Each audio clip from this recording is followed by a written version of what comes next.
Welcome to Healthcare Business Growth Conversations.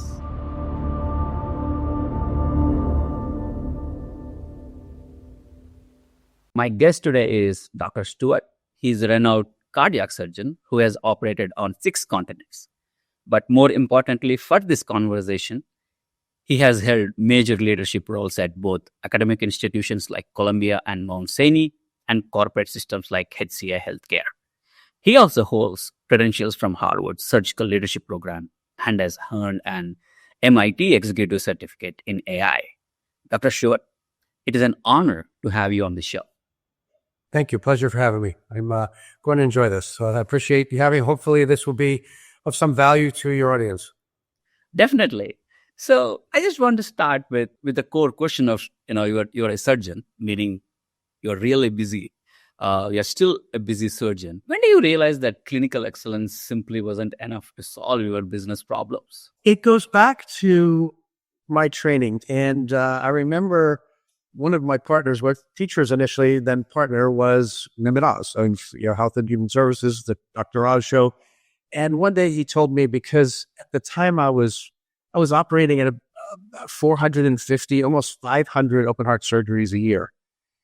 And while that seems extreme, because the average heart surgeon does maybe 150 open heart surgeries a year, he said to me, at your pace of 500 surgeries a year, that means at the end of a 30-year career, you've operated on 15,000 people. Now, that's a big impact to those 15,000 people, but it will fill the bottom of a stadium for your whole career. So if I go and give one episode of the Dr. Oz show, I could fill the whole stadium. And while the impact isn't equivalent, it is, I can reach more people with the message that I have. So his advice at the time, and this was early before AI, before physicians were in business, that he should find a way to impact as many people as possible. And so it wasn't enough that as AI developed, it became sort of obvious to me, well, this is going to have an impact. We're going back 2005 at this point, not where we are today. And well, it'd be nice to adapt, right? And doctors in particular are generally midterm doctors. And if you look at the adoption curve for anything new, you've got about 15% early adopters, 60 to 70% midterm, and then there's that remaining percentage of either late-term adopters who never adopt. And one of the best examples of that were surgical staplers, which was something that the advent of that was during my training. I trained at University of Pennsylvania, which was another great institution. And the doctors the older doctors that were there said, well, a stapler was never going to be as good as my hand selling of a connection between both. And at the time I said, it looks pretty good. And over the course of time, these people were phased out. Those who didn't adopt, their leakage rates for bowel connections were much higher than staplers. Their stenosis or tightening of the connection was too tight compared to the staplers. And staplers really are the standard of care instead of hand sewing. And then hand sewing was the advent of surgery, right? I mean, we sewed things back together. But now staplers proved to be better. So that was an early lesson for me to say, well, it's important to adopt. It's important not to have a belief in oneself that is higher than the progression of technology and a progression of innovation. And so I was lucky enough to work early on with a structural valve company. Have you ever heard the term TAVR, which is transcatheter aortic valve replacement? It was something that just seemed science fiction in 2005 when I first came out of training. And now that's the standard of care to replace heart valves and really reserve surgery for those who can't have transcatheter valve. But I was involved in that in its inception, and I got to see how much money was spent in private equity and in the device companies to develop a product, and how that product then, by intercalating with pivotal trials and key opinion leaders, can then change actually the standard of care. It's how healthcare is delivered. And I really want to be a part of that whenever I can. And so it's not a matter of saying clinical excellence isn't enough. It's saying that clinical excellence you can be the best at what is happening in the present, But quote Wayne Gretzky, you don't go where the puck is, you go where the puck is going.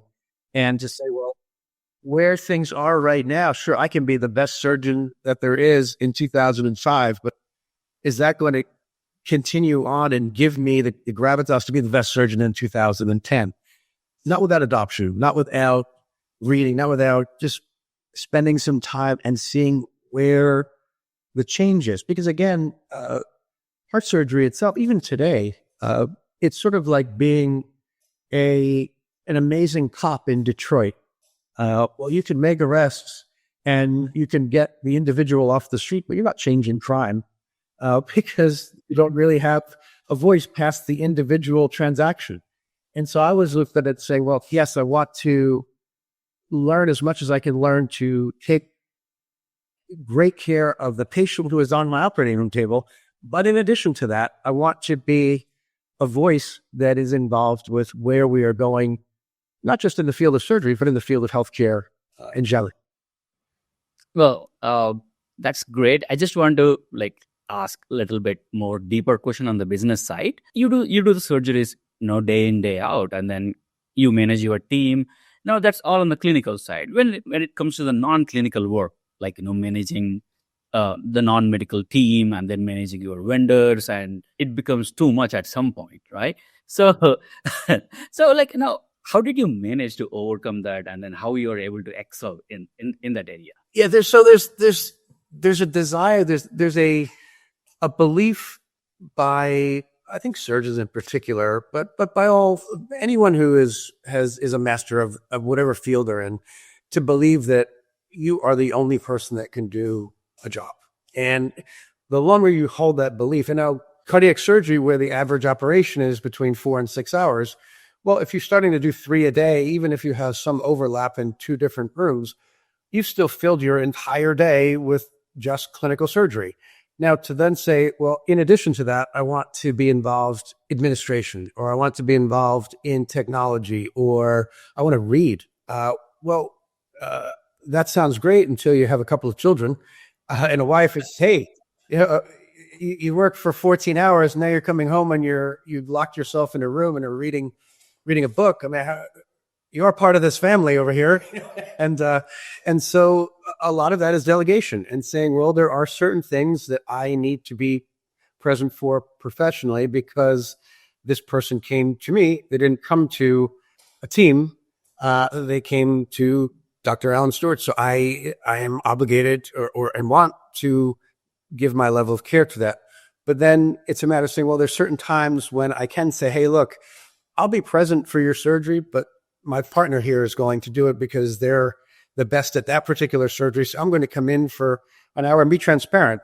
Don't say it's your surgery and only show up for an hour, but say my partner is going to do this, but I'm going to be there to make sure the critical parts go well. And that allows one to delegate. But there are only 24 hours in a day. And if you don't have an awareness before your day starts of how you want to allocate your time, you'll never allocate it properly. And you will never, and not that being a busy clinical surgeon isn't enough. It certainly is.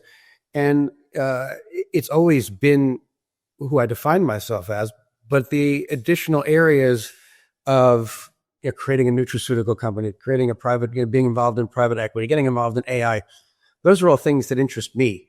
But it becomes interesting, and I'm sure we'll get into it, of the expectations of whom we report to. Because as a busy cardiac surgeon, there is some degree of productivity that is how we're compensated.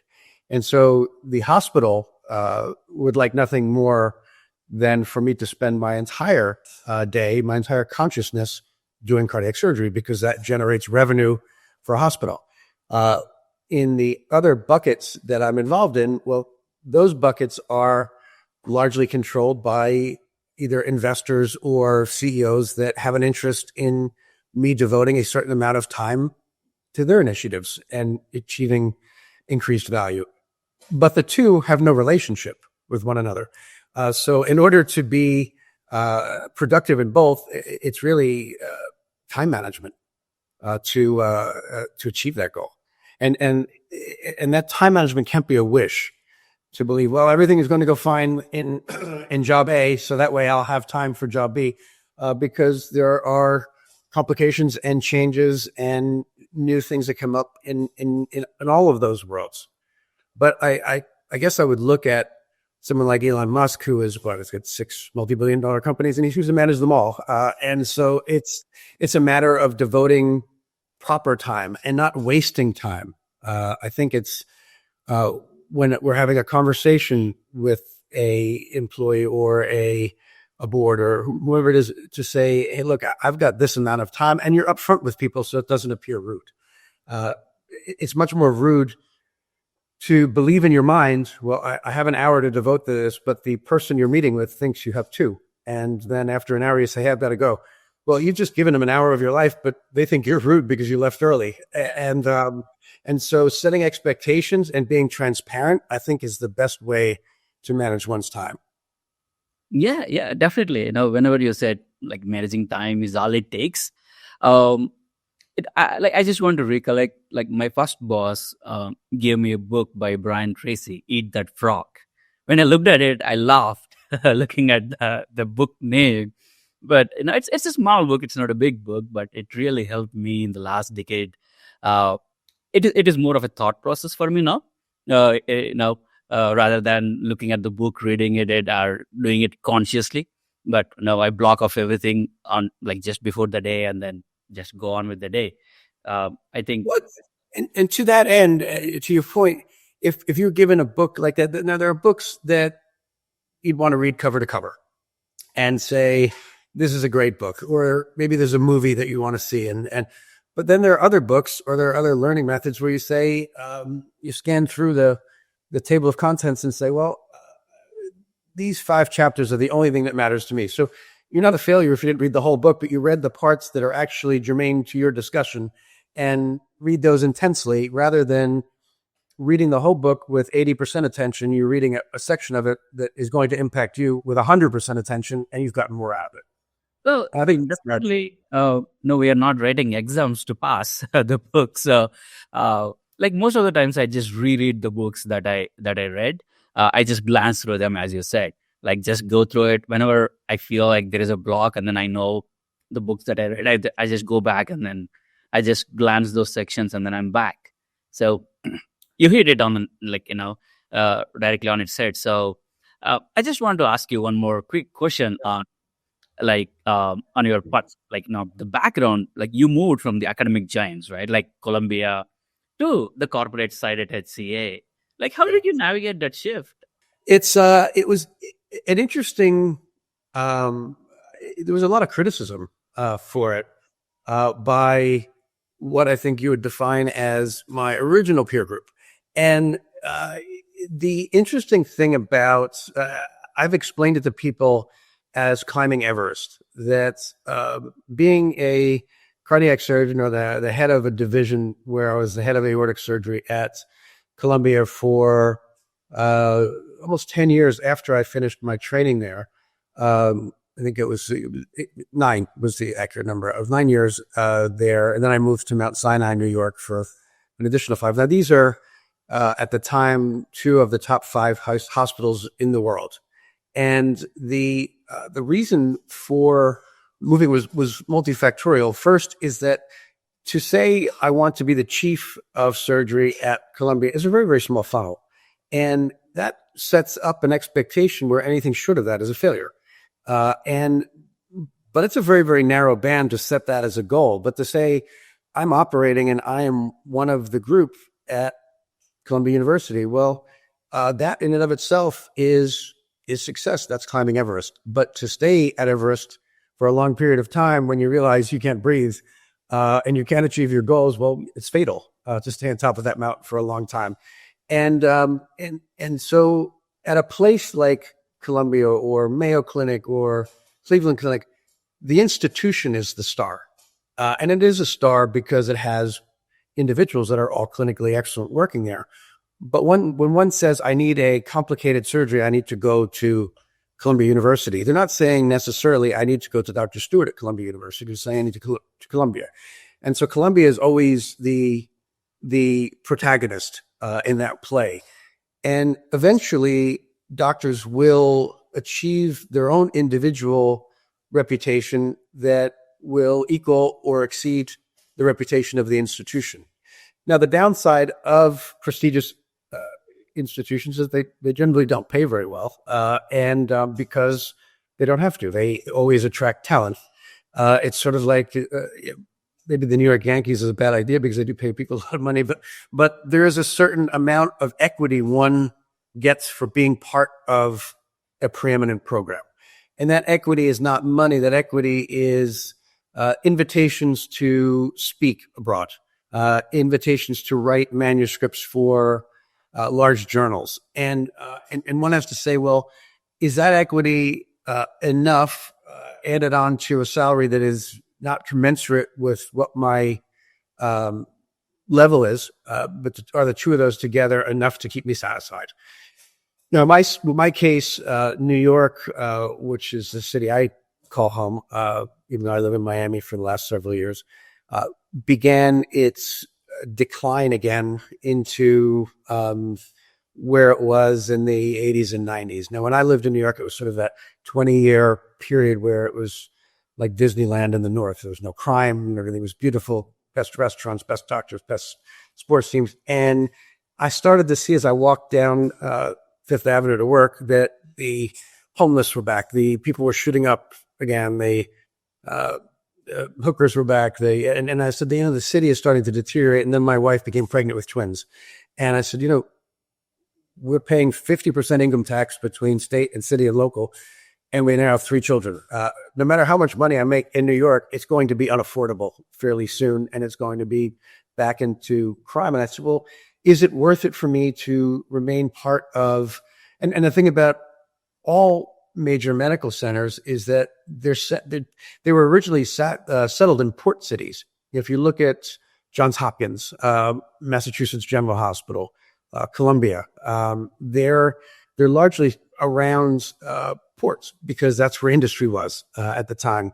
And these are austere institutions that have been around for a while. Well, that became less relevant, especially after COVID, that you needed to live within the city that you work, because that was why New York became New York, is that you couldn't possibly commute into the city. Now, if you can't commute there, you have to live there. And that's why you had a little microcosm in a vertical city that all made decent money. And then it was a pure meritocracy. But once COVID happened and most of the world started working remotely, well, there wasn't that same need to live in the city. And that sort of drove down the kiln or the microcosm of evolution to always have the best of everything in a small geography. So it became less important to me to live within Manhattan, and it almost became disadvantageous. But I didn't think about moving to a leadership position as losing credibility, because in order to become a leader in an institution like Columbia, there's a lot of waiting online. And you can achieve a very, very busy clinical practice, which I did early on through a variety of means, and some were hard work and some were luck. But I became their busiest surgeon within 5 years of being there. And then I was there. And I said, well, there's really nowhere for me to ascend or become a leader or to have an impact past the individual patient until someone's sick, retires, or has a scandal.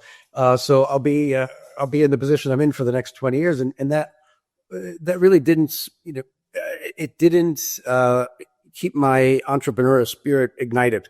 And I said, well, I want to go, first I want to lead people. I want to have an impact, a voice at the leadership table. And that's just not afforded to a doctor in an Ivy League medical center. It's not run by clinical physicians. It's run generally by MBA level administrators who think doctors are widgets on a board and can be easily moved or replaced. And so even as a rainmaking doctor, I didn't have the ability to set healthcare policy, to implement change, and I wanted a place where I could do that. HCA seemed at the time a logical institution because it was a for-profit center. I believe that all hospitals since COVID have become for-profit, because whether it's reported that way or not, because of the loss of revenue that occurred during the pandemic. But this allowed me to have a seat at the C-suite and also maintain my practice as a surgeon, but more importantly, be able to continue to develop my other persona, which was to say, how about we bring this initiative to the institution? Now, at Columbia, people say, like, yeah, that's great, go back to the operating room. But at it was more of a there was more of an ability to widen my area of interest. Awesome. So I don't believe I lost credibility with my peers. I think I may have, to some extent, changed peer groups, and now we're surrounded by a group of people that were thinking that, hey, well, in our group of people, we need a really well thought of physician to give our new initiative credibility. So, hey, would you come on over and spend some time with us? Well, that's a new peer group. But the peer group who just focused on going to medical school, residency, fellowship, and doing cardiac surgery, I'm sure some of them probably thought it was a wrong decision, but I don't believe they're my peer group anymore. Well, no, that's a very good way to put it. Like just finding the right peer group is always a It's solid to choice. that point, Like, just to it's be been in the said in many different ways, but whether it's Jesus who said, well, if you want to know who you are, show me who your friends are. You are somewhat of a composite of your 5 closest contacts, or if you are the smartest person in the room, you're in the wrong room. So I think that there always has to be an assessment of saying, am I really truly learning from the people around me? Are we all moving forward as a group, or are we stagnating, or are we declining? And to make that assessment and to choose your peer group based upon what your own particular goals are.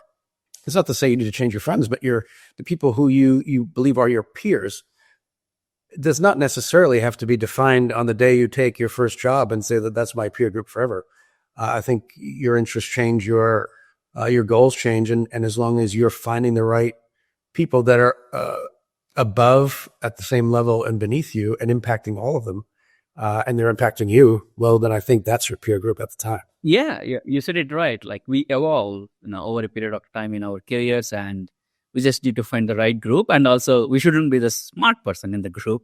Like, that group should always make us uncomfortable. Like, the change comes when we are uncomfortable. The change doesn't come when we are just sitting in a comfortable chair.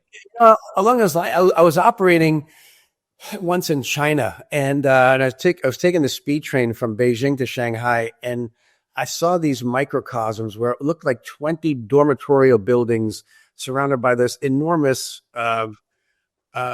smokestack, and you see this plumes of smoke coming out of it, and these buildings that were around it.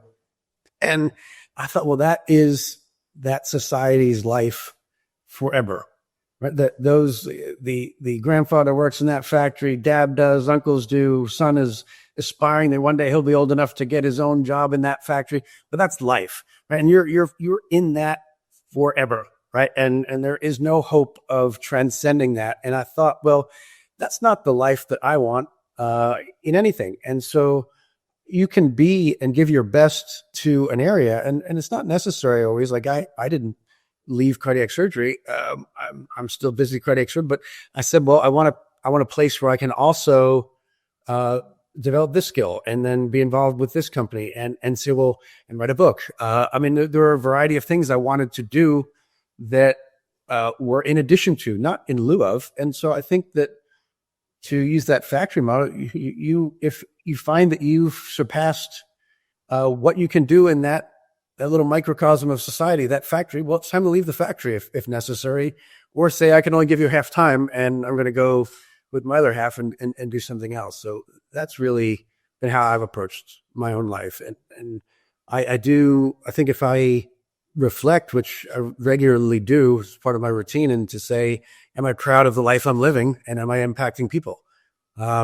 It's not important necessarily to, wear a belt or hold a championship ring as it is to say, am I achieving the objective I want to achieve? And that is to impact as many lives as possible in a positive way and to make a mark, right? I mean, even as the busiest cardiac surgeon in 2025, one could say, well, if you were to die in the middle of surgery, the patient wouldn't die. Another surgeon would come and finish the job. And then after everyone mourned your loss, they would replace you. And over time, maybe you get an oil picture hanging in your hallway, but life will go on. And so what you want to have is to say, well, what is my own impact to the world? And to constantly reflect on that. Maybe you do that on New Year's Day every year, but at least once in a regular period of time, you're reflecting and saying, am I living the life I want? And am I impacting as many people positively as I can? Well, definitely that reminded me of my conversation with Dr. Daniels from We Treat Fit Podiatry. Like the other day, I was talking with him, and then he told me that like business has no emotions. Like it doesn't matter whether you might pass away or you might just become irrelevant, and then business has to go on. And that's why he told me that he got his MBA degree to understand the room better before he gets onto the meeting with his board. So I think you're just reinforcing that. We are all replaceable at some point. So we should just make sure whether we are able to achieve our objective and then make the impact that we want to make. Yeah, it's not, I don't even make it as nihilistic as being replaceable. I think that it's a matter of becoming irrelevant.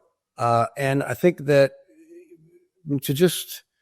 if you just look at how we became humans, right? I mean, there is evolution, and there's a microcosm evolution in your career that once you become the best apex predator, well, you're going to eat until you end up in a place where there's a larger apex predator. Now you're prey. And that's just the way the world is that if you stop reading and stop innovating and stop participating, well, you largely become irrelevant. And then you don't even need to have done anything wrong, but you just may become financially undesirable because you may be making your healthcare system a lot of money, but if someone can generate equal revenue for half of your salary, well, you're going to be gone. And it's not like you even did anything wrong, but you've then become, from a business point of view, like you said, there is an emotion. So if you're making an exorbitant amount of money and being one of the highest paid clinicians, well, if we can get two that are in aggregate, both less than your cost is as an individual, well, you're going to be replaced because you don't continue to add new value. And it's as distasteful as that may sound, I mean, it's just the reality of the world.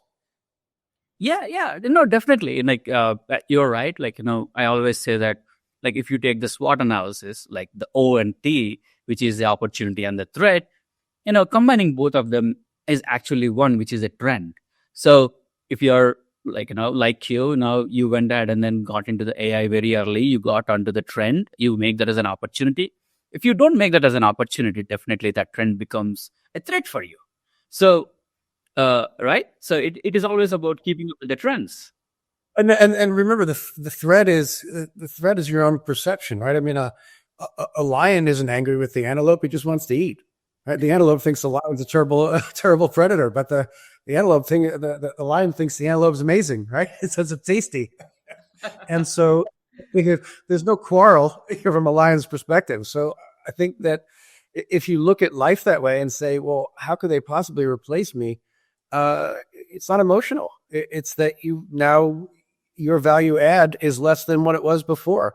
And so innovation to me, for clinical doctors is it's essential in order to maintain your relevance and retain your value. Because we're in a rapidly changing world of technology with generative AI, and there are positions that exist now that won't exist in the future. And if you say, well, I'm the best at this, well, I mean, there are not too many people who sell horse whips anymore because we don't ride horses. And you'll see the same in a variety of things in the near future of positions where you may be the best person at it, but then the position won't exist. So being the best at something that doesn't exist, well, what relevance does that have? Wow. That's a very good perspective. And then you're definitely right. Like, threat is our own perception. So on the same line, I just want to jump onto the non-human patient journey by 2030. That is something that you predicted. And you gave me the example of, we didn't predict to have a non-human cars. Obviously, we have Tesla right now. So, where do you see that trend evolving in the next 5 years? Yeah, I think that, obviously people who will say, well, the Elon Musk in 2015 predicted that cars will be all autonomous by 2020, and here it is, 2025. Was he off? Does that make it not true because it's been a few years more? I don't think it makes it not true. I think that if you look and say, well, can we say it's 2030 is the exact date that my prediction in my book will come true? Maybe. If you look at, if anyone has the most recent Tesla update, I mean, it's extraordinary. You don't have to have your hands on the wheel anymore. I routinely will drive to the hospital and put my seat all the way back to the back seat and lift weights or read a book. And it drives me to where I'm going, even parks my car. And that's not the update that he promises by the end of the year, which he said the word he uses sentient, which means it'll have consciousness, which is insane. Even now, as soon as there is a sound of an ambulance, the car pulls over. If there's a bicycle on the road, it goes around the bicycle. And it's really looks for a parking spot. Will come get you in Home Depot. If you forget where your car is, you hit a button and a car comes and gets you and picks you up. I mean, it's mind-boggling. Now, do I think that the world, that all doctors are going to be replaced? No. But I think if you're in a field that is completely algorithmic, yes, I think your future is somewhat limited. Now, whether it's limited in exactly January 1st, 2030, I don't know. But the example I used was to be provocative, that you will go to an outpatient care facility and be greeted by a non-human. I believe that will be true. Because if you look at Miami, Miami is a heterogeneous population that is largely settled by the collapse of every democracy in Central and South America. And so you've got 14, 15 different versions of Spanish that are spoken in Miami. Now, to get a translator and have a translator speak to someone native from Argentina is not the same as having someone who comes from a small suburb of Colombia. And so that one translator might not be able to adapt to both languages or may not get a perfect translation. A machine the large language model will be able to have a very accurate conversation with that human and will be able to ask all of the right questions for a particular problem, let's say abdominal pain, and be able to generate a history that is not only complete, but also will be imputed into a form that is not going to be rejected by a third-party insurance company because it will have all the pertinent details. Because an individual physician in practice, their biggest hang-up is billing. And that bills are rejected because the forms aren't filled out right. Well, these forms will all be filled out right. And so the history will be complete. The bill will be sent out complete. The physical exam will be augmented by a human in the short term. But now with the advent of stethoscopes that can hear better than the human ear, well, sounds will be picked up. That Echo is one. Cardia is another echocardiogram machine that has ability that exceeds the human eye already.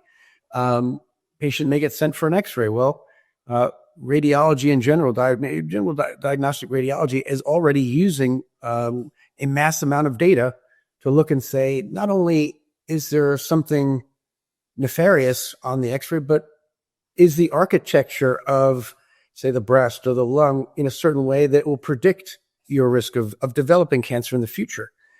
And that will largely render radiology obsolete at some point. Now, will every radiologist need to go out and look for a job? Not immediately.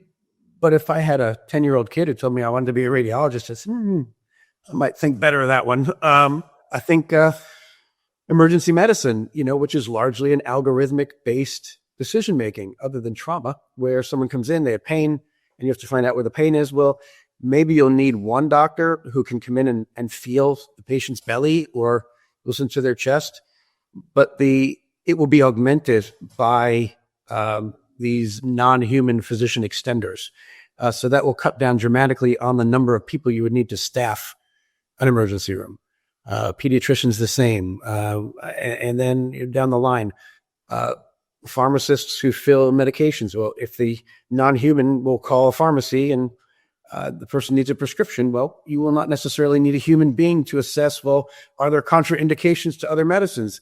Can the medicines be packaged in a certain way that it can be picked from a shelf or a repository that they can be put into a vial without a human being, rechecked, and then sent in a driverless car to your address? That will happen in our lifetime. Now, whether it's 2030 or 2035, I think it will be fairly soon, just given how advanced large language models are and how advantageous we're already implementing them in. One of the most frustrating things when you meet a doctor, right, is that they say, well, you have 3 minutes of their time and they've got a room full of patients. You wait for an hour, you come in the room, they're not paying attention because they're typing away, they're typing their note as they're talking to you. So there's no empathy, there's no connection, because their back is to your body and typing away, asking questions and filling out a form because they have to, or else they have to write 100 notes at the end of the day. And how does one remember that? Well, now that the conversation is being transcribed while you're having it, the doctor can look at the patient. So the doctor-patient interaction is already better because they're not writing that note. It's being written for them through a large language model that's becoming progressively more accurate with each passing iteration.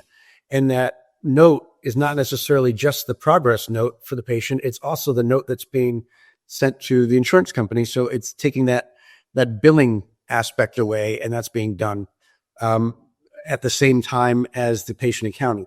Now, where I think we're making a mess for ourselves as human beings is that, and COVID accelerated it, is that we have largely outsourced our communication. People in general now would rather send a text than have a phone call. They would rather buy something online than talk to a clerk in a store. You want to make a reservation on Open Table, you don't call the restaurant and ask for a table. People largely don't like to talk to humans anymore, especially in a eye-to-eye manner. And also, when now we're so divided in our country politically that people will write things to nameless faces and say things you would never say if you were standing in an elevator to another human being. The most disparaging thing where I sometimes will read it and say, well, what a thing to say to anyone. And it's because you're not saying it, you're texting it, and you don't know who you're texting it to. But if you were on an escalator and someone said the same thing out loud, you'd never respond in that manner. And so I think the humanity is what we're always going to be ahead of AI at. Our consciousness, our empathy, our humanity is something, because there's no value in having empathy in an AI model. So when you get to a point, to go back to that example of a abdominal pain diagnosed by a non-human, well, what if it's pancreatic cancer and it's not fixable? Do you told that to someone? By my calculations, your chance of survival for 6 months is 0. Well, I don't know that I want to hear that from a machine. You want to get a hug, right? So, we do this. At least you want something to look at you back and have a tear and say, "This is terrible," right? If you're the only person in the room with this, you're the only human being in the building. I mean, you're there alone, and then you find out, well, what if it's wrong? Now you're really upside down, right? And so I think that we're giving up the only thing that makes us unique, which is our humanity, our compassion, our empathy, our ability to discern non-visual cues, right? I mean, you look at somebody like AI therapists, right? And it exists, but if you're sweating and shaking and pale and the AI therapist says, well, how are you feeling today? You're like, I'm fine. I would say you don't look fine, but they're not going to ask that because the non-visual cues are something that aren't there yet. So I think that there are the fields that make us uniquely human are still going to exist for a period of time, and the fields that are where we've outsourced our humanity, whether willingly or by necessity, I think they're not going to be long for the world, in my opinion. You simplified such a complex topic. Like on the same note, I just wanted to ask you, like, now you deployed 6+ AI programs, and then like what was the impact on the T? Like, did it hit? Have you seen any measurable reduction of the human beings with that, or does it just increase the productivity of the total team? It's a great. It's an unnecessarily complex question because when you look at a typical hospital budget, where you would think something that is better for the bottom line of the hospital would be embraced readily, you then look at and see that a hospital budget is sort of a microcosm of what a government budget is, where there are different incentives in different departments of a hospital. And I'll give you an example. As a surgeon, there's a section called materials management in an operating room. And that program is what approves new technology, not technology like AI, but technology like a new heart valve, a new graft, a new suture, changing from one company's gauze to another. And their financial incentive is to reduce overall cost for their operating room in that particular year. So they want to, if you approve a new heart valve, well, then you need to get rid of one that was, or two that were more costly so that this one could get approved, because overall they want to show that, well, we improved our spend by 10%, and then their budget, their bonus is based upon that cost reduction. Now, using the new technology may save the operating room time by 30 minutes per operation. And so the operating room budget, which is not materials management, will be very excited. But if it costs more, the materials management group will not want to spend the money, even though they both work under the umbrella of the hospital. And so when you get into each individual area having that are not aligned in their incentives, it's very, very difficult to show the value. And I can speak to the CEO of the hospital and say, hey, look, this is where during your chain, your supply chain, it's going to benefit you. Well, they'll get it. I said, all right, well, you still have to get it approved in each area. And then it's a matter of negotiation in order to get something approved where I know I'm going to save the hospital money by this new technology. So it's not always universally embraced. There's the first one I brought was something called Viz AI, VIZ-AI. And that was a way of diagnosing stroke and aneurysms and aortic dissections from a CT scanner. So everyone who came in to a hospital getting a CAT scan of their chest was going to get this technology was impregnated into the system. What did it do? It increased the number of patients that were found to have aneurysms, aortic dissections, and strokes. So what was the value to the hospital? More patients that they already had, but less diagnostic error. So you can make an argument, well, if you pick something up that was going to be missed, you decrease your risk of the downstream lawsuit. If you have 100 patients a year, 5 of which their diagnosis was missed, and now you had 5 new procedures that are each generating the hospital $75,000 to $100,000, well, you've increased their revenue. You've decreased their length of stay because the diagnosis was made quicker and maybe less costly. Can you easily show that on a ledger at this point? No. Has it reduced? Have we started to prune or staff based upon these technologies yet? Maybe somewhat. Especially translators. I think if you were a translator, I think you probably should find another line of work because, and even the new AirPods can translate. So yeah, I think if you made a living as a translator, I think your career is pretty much over. But Billy, I think billing departments are going to be eliminated fairly soon because of the large language models that are being impregnated in every hospital. Electronic medical records are becoming increasingly easy, and templates are being used, and then Dragon dictation will dictate your note into a HIPAA-compliant fashion. There are means to something called Vital Engine, which is another sort of AI, social media, HIPAA-compliant thing I brought that allows different electronic medical records that normally would not talk to one another to be able to one another.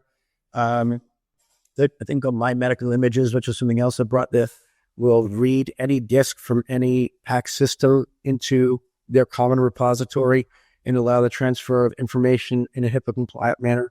So those things make communication among networks that didn't normally communicate, do it in a patient confidentiality friendly manner, which will ultimately reduce the number of people that are necessary.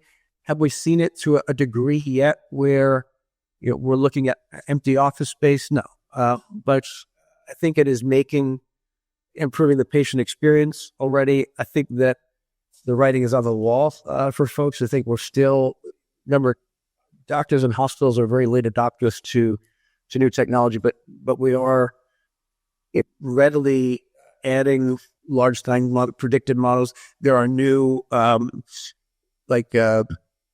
open evidence are large repositories of the medical literature, which will allow doctors to just type in a symptom and say, well, what is the risk of this? Get to a diagnosis and then get to a treatment plan. It's allowing for treatment plans that would once require someone to go to a cancer center like Sloan Kettering in New York or MD Anderson in Texas to now be treated at the community hospital because the protocols are now widely disseminated in even community centers. Well, you can get the latest treatments for disease at your hospital. So I think we're seeing right now a care perspective that's getting better.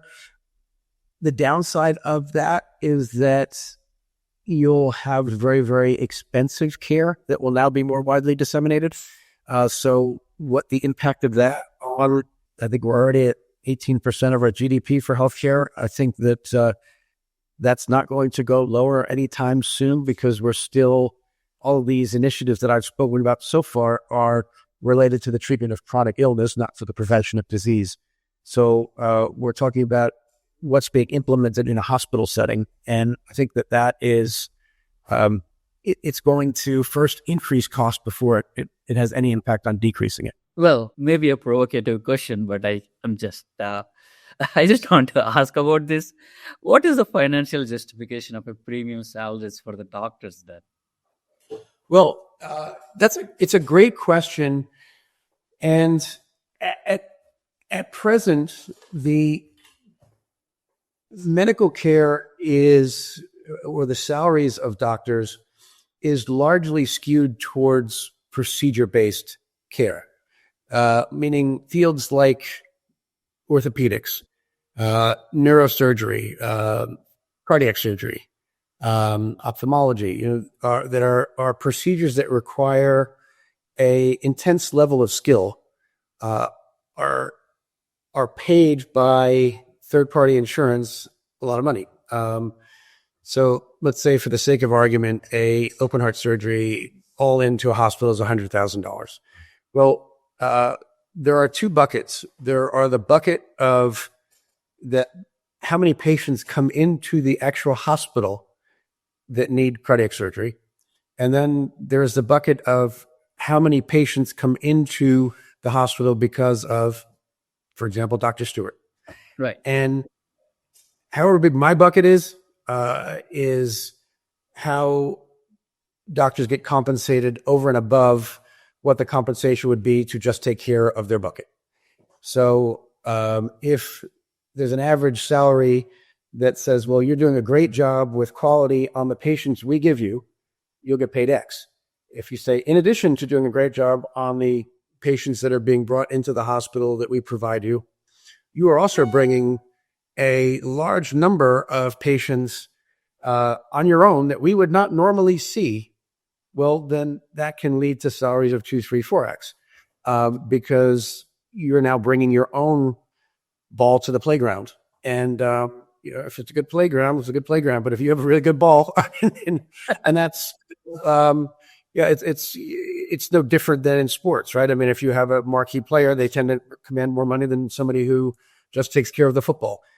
So I think that that's the justification, and I think that over the course of time, and that's why people like internal medicine doctors or pediatricians are just paid on volume through risk-based contracts or through relationships, or many more and more are not in solo practice anymore. They're joining groups, or they're joining hospitals as employed physicians, and they get paid a salary. Well, those salaries are no longer exorbitant, and with third-party payments, not only can they negotiate how much a doctor is compensated for a particular procedure, but can then say, well, that seems to me like it's too much in hospital. You're in hospital A, and hospital B is offering to take care of our entire risk population at a lower cost. So we're going to move all of our patients from here to there.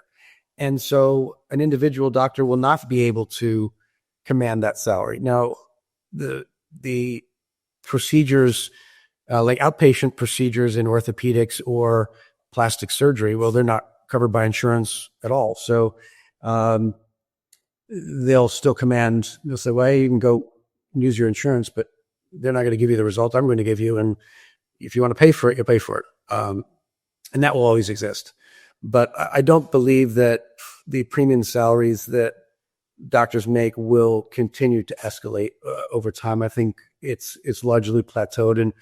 And each year there is a threat of Medicare cuts to physicians of somewhere between 6 and 10%. And so I think that over the course of time, the answer to our healthcare plight of spending as much as we do as a country on healthcare no one has, well, we need to pay our doctors more money, is the solution. But on the flip side of that, my training was such that it was 4 years of college, followed by 3 years of residency, then 2 years of gene therapy research, then 2 years of chief residency, then 2.5 years of cardiac surgery. So I was 34 before I made anything close to a living. And I think when I was 33, my salary was somewhere about $60,000 a year in New York, which is almost poverty at this point in Van. And so at 35, when my classmates in high school are already making a living for 10 years, I was poor. And so it's not, and I was lucky enough not to have student debt, but people are coming out with $500,000 of student debt that starts accruing interest, and they'll make a little bit, you'll be disenfranchised to going into medicine because there's no way to pay back that student loan debt and have a family and have a life. And so I think you'll lose good people who want to be doctors over time. Well, that's a very different take. But on the same note, doctors who wants to open up their own specialty practice, if I ask you to give them one actionable thing to do today to get ready for AI, what would that be? I think it's first you could start by just getting acquainted. I think I read yesterday there were 900 million daily users of ChatGPT. That's an exorbitant number of people to log onto a website. I mean, before that, the highest used website were all the porn sites, right? Now ChatGPT has exceeded for which actually is good for society, right? If you think about it, we're not lost as a human race yet. But I think that it's one to spend a little time to say, hey, I want to get one of these programs like Canva and start learning, well, what are the things that I can use to help me? Start just asking questions in ChatGPT, uploading your resume or something interesting. In the Tesla now, you can have a conversation with Grok while you're driving and just about anything. And just say, teach me about X or teach me about Y. And in your downtime, just learn. You don't have to understand the workings of the microchip. You don't have to listen to but and know, well, how does artificial consciousness work? That's somewhat irrelevant. Let somebody else take care of that. But you get busy taking care of patients. But learn how it can be implemented in your life, and not say, well, this is going to take my job, but say, how is this going to augment my work? How is this going to make me a better doctor? And what are the apps that are currently in existence that are going to teach me how to bill for my services so I don't have to. I don't have to spend my time getting pure approval. I can have that done for me. And what ways can I become a better doctor by utilizing a app that's on my phone to type in, well, someone says, well, what are my options here, doc? Well, if you type them in and they come up on a screen, you could say, well, these are your options. And that way you're not giving an opinion that's not based in reality. So I would say many of these apps are to nominal or no cost. So even if you're a resident, even if you're newly in a practice, even if you're in solo practice, you can say, well, what is available to me here now, and stay current on it. I mean, it's hard to stay current as a doctor because everything's changing just in your field, but it will be part of and whether you believe whenever it's unveiled by Tesla, when the Optimus robot comes out, the Optimus robot's coming out at some point, and that will be one of your staff members.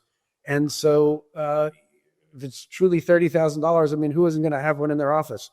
And to have your own little, R2D2 or C3PO in your office, I mean, yeah, so geez, how is this going to work for me? And start thinking about it now, and just be brash in your thoughts. I think everyone with different eyes will have a different perspective, and then it's very easy to just listen to these people who are in the head of this field talk. And I have when I'm driving somewhere, I rather than just listen to mindless music, I'll listen to say Joe Rogan, and have listen to Sam Altman or Elon Musk or I can't pronounce the guy's name who created NVIDIA.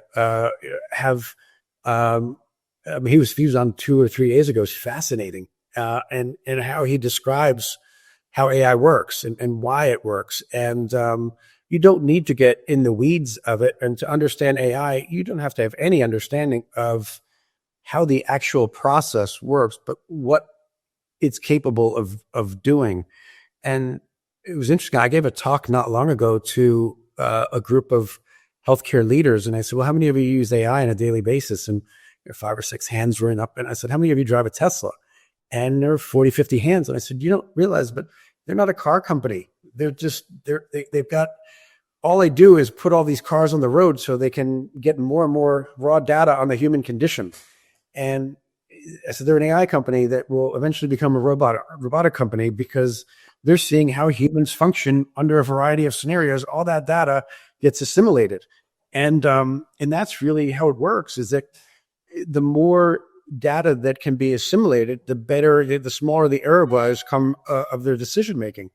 And to just spend a little time each day, it's hard enough to become a doctor and to manage a family, but with 20, 30 minutes that you set aside in a day, and whether that means you just wake up a half hour earlier, and do it then, and just be disciplined about it, and say 30 minutes a day I'm devoting towards learning how this will impact my field. And the way to do that is to just say, give the ChatGPT or Grok and say, how will AI impact radiology? And say, teach me more. Imagine that I wanted to learn. Imagine I was going to give a thesis on this. Can you take me through this in the next 3 weeks? And it'll design a program for you and teach you in the next 3 weeks how it will impact your particular world. And you get better at asking questions and more detailed. And the more you use it, the more sophisticated your prompts will be. And then you'll be someone in your field who is using it, and you'll be ahead of the game. That's what I advise. Well, then, if I combine the last 2 answers, the one underlining denominator that I can pull off is it's better to have your own personal branding, whether you run a specialty practice or you work at a hospital, right? 100%. Now it's critically important along those lines, and it could save you all the headaches I went through, is that each hospital is very, very, very different in what is allowed. There are some hospitals, like New York Presbyterian, for example, that if you're wearing that logo on your white coat, you cannot speak to the press, to the media on a podcast without approval of their chief of marketing, because in their mind, you represent the brand of the hospital. You are not your own brand. You are part of the hospital brand. And if you and I had a podcast right now and I was wearing a hospital logo, they would have their lawyers call you and say that can't be broadcast. And so it's important to understand, if you're creating your own personal brand or your own personal website or your own personal opinion, that you are never referencing whom you work for or where you work, because then your message becomes part of their message, which may or may not be in alignment. And so I think it is important to first work hard for whoever is paying your bills, and do a job and have transparent communication with whomever your direct report is, and say, well, what are your expectations of me? How do I know that I've achieved them? And how do I know that I'm, going off the rail of what your expectation is? And then once you have that, and then say, hey, I'm considering having my own website to attract more patients. Can I do that? And that's, well, you can do that, but we're not going to compensate you for it. And then you have to decide, well, are you willing to spend your own marketing dollars to become to increase your brand? Because it does downstream. If you bring more patients to the hospital, as I mentioned earlier, you will be compensated more, not on a dollar for dollar basis, but the more notoriety you have, the more value you have. Because again, if you're only working on the patients that the hospital brings to you, you hold less value than if you have your own transportable practice, because the hospital will know to the dollar how much money you yourself have brought to the institution. And that is really, when you negotiate your contract, is going to be where your value add is, not in that you were busy operating on patients that would be there whether or not you were their doctor. That's definitely important, because we have to align with the employer's brand guidelines or communication guidelines, and then make sure you're not overstepping on their toes. But definitely, having a personal brand in a long run will yield better results, rather than just depending on someone else's brand to pull in all the patients for you. Well, and remember, it's as we started the conversation, and I think it's important, and it's something that my wife and I do every year, and it's a fun exercise that you can do with your friend or your colleague, and I do with my children. I say each year, what do you want to be when you grow up? And I'm 55, and we still say it to each other now. What do you want to be when you grow up? And I didn't know a year ago I was going to write a book. And then it sparks a question of, well, it makes you never feel old, because you're then affirming that you haven't grown up yet, and B, that you're not done innovating, and it allows you to think, well, is there still more I want to do? I'm greatly afraid of the day when I say I've grown up, and I'm done. I think that a personal brand isn't just allow you to become busier as a doctor. What you want to do is say, well, the more your brand increases, the more you become viewed as what's called a KOL, or a key opinion leader. And then companies may want to work with you and say, hey, I'd love for your opinion on this. Do you mind joining my advisory board? Or do you mind answering a few questions for me? And, would love to compensate you for that. Well, those are things that are useful, that the more brand awareness you have, the more you'll be able to expand your network and then find opportunities. Yeah. So I just wanted to quickly jump onto the operational side. You scaled programs across the hospitals, and What is the first thing on the operational gear that usually breaks whenever you are trying to scale? People, and it's because we're people are generally territorial in nature. When we're scaling, there is especially tried to create a relationship of three individual hospitals together.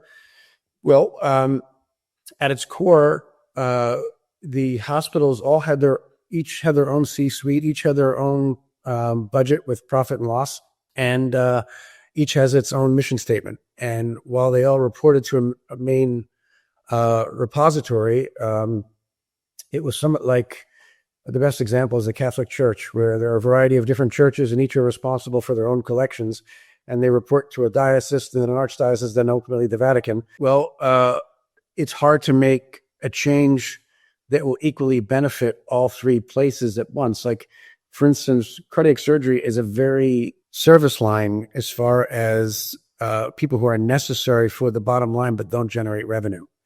And when you look at it in terms of a hospital, to convince a hospital system to pay a provider or a doctor a high salary, but they don't generate any revenue, is difficult. But to say, I need a leader of my intensive care unit who is going to run a very, very tight ship and manage protocols in the way that I want and execute my vision, but they themselves don't generate any money. Well, the hospital system is like, well, why are we going to pay this guy more than we'll pay a temporary employee? It's because he's going to provide stability and quality of care and bring on other people and create a culture for me.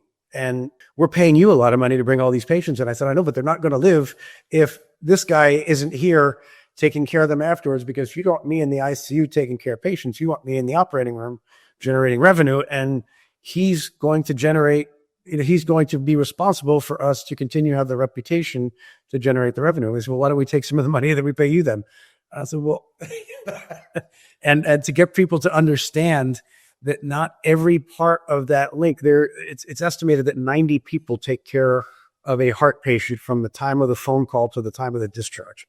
Well, there's only one guy on that team who's generating the revenue, and that's the surgeon. And everyone else is actually ensuring that the outcome is perfect, and they're all completely necessary. So you have 89 people that are getting paid a salary that's all based off the revenue that's generated off that one person.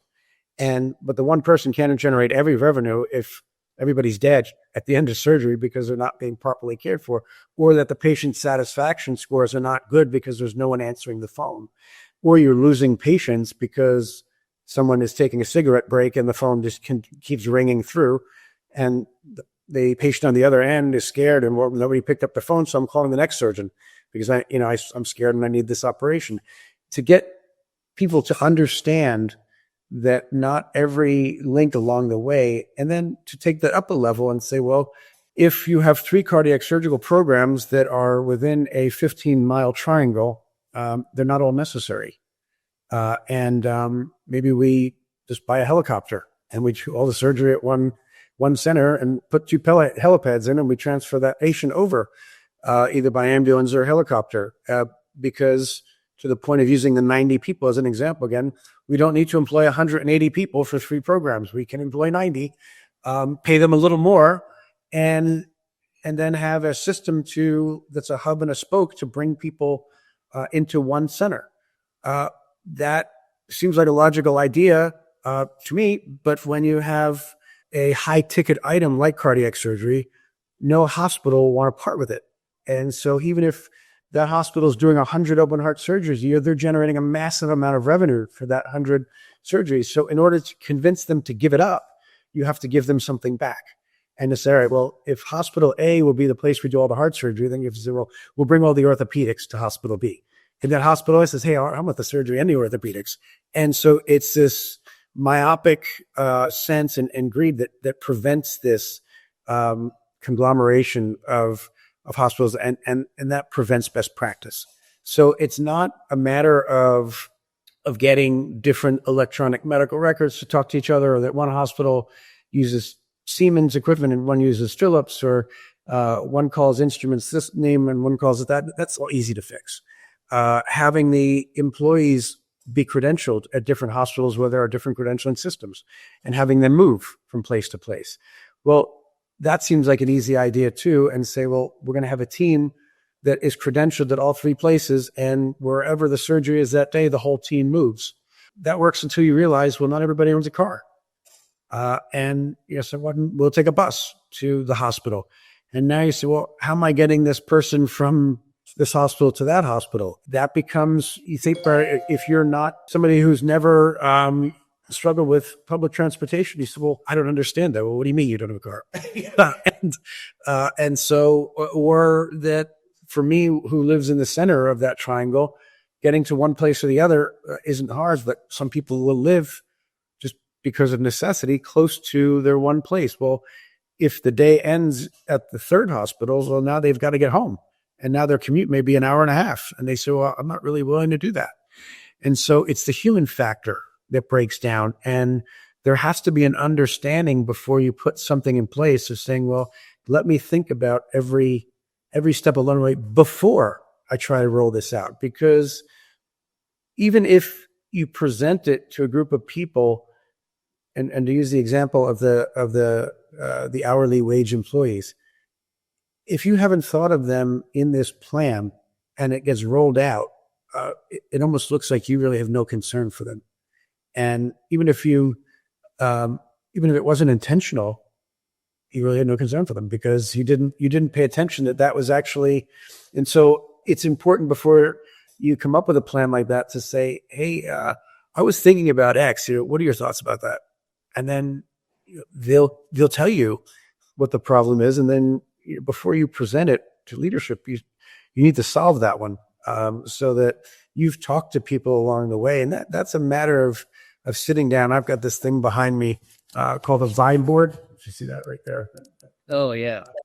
It's an interactive whiteboard where, I'll sit for a while and say, all right, well, and I'll try and think of as many things along the way of what can go wrong. And then if you can achieve 50% of that, that's great. You're onto the right track. But it's normally not thinking about the pain points at a granular level first and thinking, well, when you think initially, I've got this great idea, you look at SpaceX, right? Let's make rockets, right? Well, that's a great idea, but are you going to make a rocket, right? And let's send people to Mars. Yeah, right. Yeah, I want to go to Mars. Well, I mean, there's a lot in the way, and there's a lot of crashed rockets that have led to that first successful one. And I think that the more that you can think in advance about where the difficulties are of implementation, and they're generally all human. The non-emotional ones can be all solved. But first you have to have a leadership team that is willing to innovate and a group of people that are aligned in the desire to improve care. And then you have to be mindful, not everyone is in a leadership position. And if you are imposing greater difficulty on people who are just not necessarily aligned with the mission of your office or facility, but are just making a wage, and you've now made it more difficult or more expensive for them, they're going to leave unless you can create a creative solution for that. Got it. So, now it's a very long, written, but yet simple answer. Definitely, I'll be re-listening to whatever you said. I want to quickly jump onto your new entrepreneurial venture. So, could you please, shed some light on it? Sure. Well, there have been several, and they're all somewhat surreptitious. UGen or UHeart was the first. UGen Wellness is a AI-driven nutraceutical company. So the impetus for most of this was COVID. And the reason why is not because of COVID itself, but because COVID afforded me two important things. One was time, because we stopped doing elective surgery for a period of time and only did emergencies. Now, a good bit of cardiac surgery is still emergency. So I never stopped working. At the same time, I worked less for a period of time. And so I had the ability to let my mind wander a bit for the first time since I was in high school, because I was constantly always trying to get to the next space. Well, then all of a sudden I had some free time. I said, well, this is great. What do I want to do? What do I want to be when I grow up? And then I saw afterwards really the destruction of the human condition by losing structure, where patients were coming back, and immediately it wasn't obvious to me, but people were coming back 20 pounds heavier. They were smoking 2-3 packs a day. Their fatty liver from their food intake. They were 20 pounds heavier. They were depressed. They weren't taking their medicines. And what the hell happened to everybody? And I started calling my friends and surgeons. I said, you guys seeing this? I'm like, yeah, it's terrible. And what I realized is that without structure, people just didn't know how to live. And if you weren't getting up in the morning, and putting on your clothes, well, you didn't realize if you were gaining weight because you stayed in your sweatpants or your pajamas and got on your Zoom meetings. You wouldn't think to take 10 cigarette breaks during your office day, but if you could smoke at your desk, people were smoking more. You'd mix a martini at noon because nobody'd see it, right? And you were going to make a mixed drink and sit in your cubicle in the office. So, all of these bad behaviors just started to manifest, and then people weren't going out to their doctor or getting diagnosed with new conditions like hypertension or diabetes because they weren't seeing the doctor. They were doing office visits or telehealth. Standard care was ruined. And then I realized, how much people are taking in chronic medicines. The average 45-year-old person's taking a metformin for diabetes, a beta blocker for hypertension, and a statin for cholesterol. And he said, well, that's not true in the rest of the world. Like, why are we doing that in the United States? And I said, we're just not focused enough on wellness. And so the nutraceuticals was an area I was interested in because I do endurance sports. So I was always interested in peptides and protein shakes and things. And I said, well, I wonder. And then once Ozempic became a reality, and that was a big thing for me because when I was interviewed a lot during COVID about why people died, and I said, well, you're either over 65 or you're obese, and you can't say obesity. I said, why? Why can't I say obesity? And they said, well, this is not the time to depress people and body shame them. And I was like, I'm not speaking about body shame, just saying if you're heavy, you were more likely to die of COVID. And and they would edit it, and it would be cut out of I was like, wow. And then the minute Ozempic comes out, obesity is a disease, and everybody's on Ozempic, right? It's like, wait a minute, all the Lizzo concert dried up, and the Victoria's Secret, models were size 0 again, and you're like, what happened? I was like, well, there's a disease, now we have a drug, so now we can start treating it. And I said, well, that's something, isn't it? And it was the first time it was obvious to me that maybe we're not all being altruistic here. And then I thought to myself, well, part of the reason we take so much medicine in the U.S. is because we don't really cure anything. We just cure it enough that you can stay on a medicine. And I thought, well, maybe there's a better way. And then I teamed up with a group that were looking to create non-pharma means of treating disease, and created this UGLP, which is a natural means of increasing GLP-1 receptors, and then UHART, which was a variety of different nutraceuticals that can be. And then I used AI in a way that it would do a questionnaire with the person to say, well, what's your height? What's your weight? What are your conditions? What are your baseline labs? And then would design a capsule that just had the ingredients in it that were necessary for the person. Because if you just take most of the things that you'd get in a vitamin store, you're just creating expensive urine, because if you don't need it, pass it through your system. And I thought, well, maybe if we can create something. And it was largely born on me when I would travel, and I'd travel with like 18 different little bottles of, this and that, and, take them all in the morning or at night and line them all up on the hotel sink. And I thought, well, what if I just can get something that's in one bottle and take my 2 capsules in the morning and 2 at night? And that created UHeart. And I found people that were interested in it, and enough like-minded people that wanted to invest in it, and got a group together.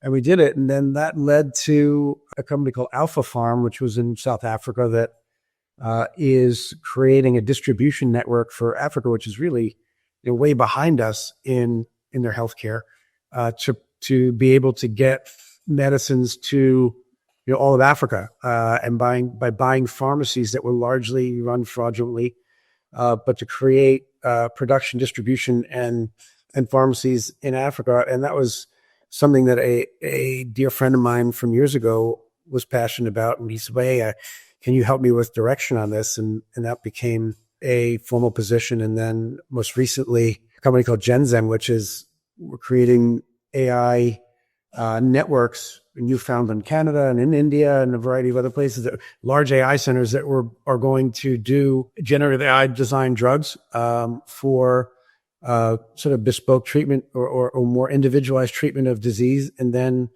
also to be able to predict clinical trials without just using people. When you look at things like Ozempic was a diabetes drug that the side effect was people started losing weight. And this is really cool. We should probably call it something different and market it as that. Viagra was a drug for pulmonary hypertension, and the side effect was all these old guys were getting erections. And Edsel said, that's interesting. And Chantix is Wellbutrin. It's an antidepressant, but people stopped smoking. And so they just rebranded it and said, well, we can use this as an anti-smoking drug, even though it was a side effect. So what AI is now doing is saying it can predict what these side effects are earlier on than just doing dives into a randomized study and saying, well, we can recognize patterns earlier. And so these big centers that are focused around pharma are something I've been interested in. And the other company, IPC, or the private equity, is their verticals are rare earth minerals, sustainable energy, tech, and pharma. Pharma's with this company called Genzen. And they're using these, to make an AI center, you need to have a ton of energy because there are all these computers together. Two, you want to put it in a place that's not hot because it's generating a lot of heat. So Newfoundland, Canada is great. And then Newfoundland, Canada is cold. It's next to water and there's a lot of wind. So they can use windmills and water as a generation of energy to make it sustainable and green. They can use the favorable temperatures to use less energy. And then their tech portion. So all those areas that are different verticals in that company come together to create this. And I thought that was really cool, especially in the pharma world. They didn't know much about pharma. And they said, hey, do you want to take an active role in this? And I said, this sounds great. And so it took me into that world. Now, doctors are not generally business people, but when I did that time at Harvard, I learned a bit about the business world, at least enough to know the vocabulary to have a conversation. And it's much easier to turn a doctor into a businessman than a businessman into a doctor. And so to have that mindset has worked well for me, and enjoyed that part of the world. And then the last part of that, I guess, is that with all that in mind, I said, well, again, how best can I impact the world? And that's what led to the book. And so the book kind of crystallizes it's not my life as a heart surgeon. It's almost the antithesis of it, because it is a decade by decade strategy of how to live to never need me. Heart surgery is largely, aside from some genetic problems or some mishaps, the lion's share of heart surgery is the consequences of a sedentary lifestyle. And so the book is showing, well, why does disease happen, and how can you make incremental change starting at 10 years old all the way to 80? And how can you change that curve from a slow walk down the hill to infirmity and death to a robust life well into your 80s, and maximizing your health span for as long as possible. So that book was largely an amalgam of observations during COVID, a new relationship with pharma and private equity. And the nice thing is it's not influenced, paid for, or biased by any organization. So I just wrote it for fun between midnight and 3 a.m. every day for 4 months. And it's my first, never intended to write a book, but I just wrote a book. And so it's been fun. Well, they always say that, it is until your first book and then the rest of the books will follow. So I'm hoping more books from you. Yes. And to the listeners, where can they find your book? How should they search for you? The name of the book is Heart of Longevity, a surgeon's prescription for strength and vitality. And it is on Amazon. It's under my name. But it's I think it's good. I mean, obviously I wrote it, so I think it is pretty good. But it's just it is in a non-judgy way of what incremental change one could make in their life in order to maximize your time on the planet. And I am 55. I have 7-year-old twins as my youngest kids, and I want to be around for them. They're high energy kids, and I don't want to. I remember my grandparents at 55. They were old.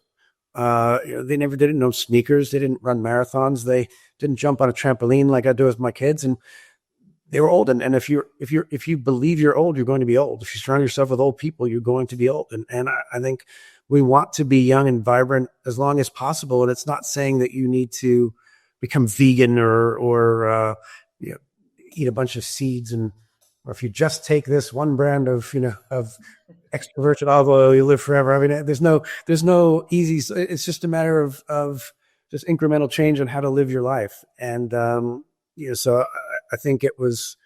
I don't think there's anything controversial in that, but I mean, we'll see. I'm sure someone will. Yeah. There is no magic pill, right? If there is a magic pill, everyone would follow it. Yeah, but it's but it gets into a lot of underutilized things in healthcare as well, like psychedelics for mental illness and stress, and cold plunge and infrared sauna and things that you wouldn't, or acupuncture. I mean, things you wouldn't normally hear from a cardiac surgeon, but it's a good quick read. Hopefully there'll be some useful information for folks. Definitely I'll buy the book. Thank you, Dr. Stewart, for your time today.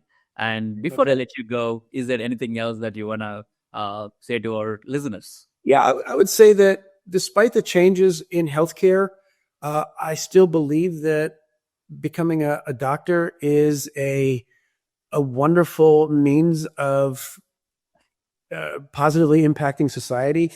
The days of the doctor being the revered member of town, I mean, especially in a place like Miami, where, I mean, if you put me in the same room with a guy who's a Bitcoin investor, I mean, nobody's talking to me. I'm going to talk to the guy who, is buying the tables at the nightclub, with cash. But it's still a means of human connection. And I would say that if you want to go down that pathway, you certainly want to become adept in AI. You certainly want to become adept in executive functioning and time management. You want to take some courses in business so that you don't become just a bit player, and absolutely work on your human skills of speaking and smiling and remembering names and faces, and because as we're rapidly becoming not the smartest entity in the room. I mean, even when I get in my Tesla, I'm no longer the smartest person in the car. The car is. Well, what we have, the advantage we have, and that we'll have for the longest period of time, is what makes us uniquely human. Our ability to observe with our eyes. And I'll leave you with this one small thing, which I believe is in my book, but it's something I routinely do with my children, because I don't know if you've ever gone to a restaurant recently, but if you look at the number of seats in the restaurant and say there's 100 seats, by my count, 30% of those seats are occupied by people that are on a screen at any given point in time. Yep. If you look down around the room, there are 30 people that are on their phone, on an iPad. Kids are all on their iPads while the parents are eating. Like, oh, we all went out to dinner. No, you didn't all go out to dinner. Your kids and your screens went out to dinner. And I think that what I do everywhere I go, and I make my children do, is say, look around, tell me 5 things you see, 4 things you hear, 3 things you touched, 2 things you smelled, and 1 thing you tasted. And you can change those, but it's engaging all 5 senses. And then when everybody has thought about it, you have to have backups because you can't overlap. And so if my kids and I have 3 that live with me, 3, a 14-year-old and 2 7-year-olds and my wife, and if we go around the table, you have to have more. You have to listen to everyone because you can't repeat. And 2, you have to really observe and get more than 5 things you saw, because if someone says your thing, you can't say it. And so it forces presence for a period of time. And what we're lacking now in life is that you can wander through life and never see anything. My son, for example, last year I got him a scooter for Christmas, and I said, now you can go to school on your scooter. And he said, well, how do I get there? I said, in seventh grade. I mean, you've been going there since first grade. I said, you go down to the corner and you make a right. You know, you get into the school. I mean, it's not that dramatic. You know? But are you kidding me? You know, and and it just never looked right. I mean, and that's it's as simple as that, right? I mean, when we were growing up, you know, someone would say, "Oh, you know, drive until it seems like a long distance. You'll see a dead tree. Make a left there. Drive for a while. You'll see an old mailbox. Make a right." And you would remember, you know, 40 different directions and 100 phone numbers. We don't have to do that anymore. Right. But remember anything, right? And so you can just wander through life aimlessly and, you know, not know how to get anywhere. Your favorite restaurant, you may have no idea how to get to because you put it in Waze, right? And it just, you know, and so why would you need to know how to get anywhere? Or why would you waste your time knowing phone numbers? I mean, I'll bet you know your parents' number of where you grew up. Maybe your spouses or a couple of people, but you don't have 100 numbers in your head. I mean, there's no way. No way. No way. And so the ability to be present is rapidly going away because we're always somewhere else, and we're always getting a phone call, always answering a text, never looking up. And so you miss out on life because, you know, you're here. You're not here. And so that's really my takeaway is being present. And because there's so many ideas that you can get in your life by just observing something and saying, you know, that's interesting. I wonder how that can, and you'll see it in the book. I was on I have a motorcycle that I drive when I kind of be free my head. And I was thinking about AI and its impact on the future of society. And for whatever reason, the tree of wisdom from the book of Genesis came into my head. And I don't know why, just as a random thought. And, you know, and I guess it's because, you know, they were allowed to eat whatever they want, but just not bite the tree, because then it would give them, you know, they have this unbridled wisdom, but it was going to destroy the human condition. And I thought, well, you know, kind of similar, right? And so in my head, I had this idea of the modern day tree of wisdom, which was not branches, it was wires. And the fruit wasn't apples, it was screen monitors. And the people around were in this vacuous landscape, just looking with despair on this tree, and the serpent was around it and the apple. And I had AI draw it. And after like 10 attempts, it drew exactly what was in my head. Oh. And the point of it wasn't to talk about the tree. The point was to say, if you don't let your mind wander anymore, we lose our imagination and our creativity. And what we're doing now as a society, especially our children, is they're outsourcing their imagination to other people's imagination. And, you know, whatever they want to think about, they can type into a screen and have it come up. So they don't need to have their own mind think of it. It's thought of for them. And I think that's a very, very disheartening path to take. So I think spend as much time as you can to just take some time, let your mind wander, and at least be present. So that's what I'll leave you all with. Dr. Stewart, this has been a fascinating conversation. Before we close, I want to leave our audience a few core takeaways, especially for clinicians and healthcare leaders. The biggest takeaway is your Wayne Gretzky philosophy. Don't skate to where the puck is, skate to where the puck is going. For doctors, this means innovation and technology adoption are no longer optional. The ones who actively learn how tools like AI can augment their work, not replace it. We also talked about value.